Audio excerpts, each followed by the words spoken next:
आज्ञा नमस्कार मुई संजू महांती ई गीत के तैयारी करिछन खपरी कछार चांद बाबू एथिरे संगीत परिचालना करिछन त्रिशूल भंजा गीत रचना करिछन माधव भाई आ कंठदान करिछन संजू आ माधव भाई धन्यवाद।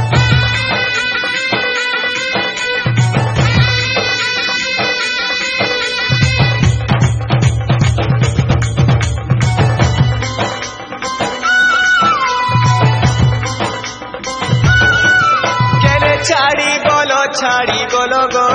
सुना बहु मोर चारि दिग दिशुछे अंधार गो सुना बहु मोर केने छाड़ी गल गो सुना बहु मोर चारि दिग दिशुछे अंधार गो सुना बहु मोर लागे भूख सुसा छाती हुए धक धक लागे भूख सुसा छाती हुए धक धक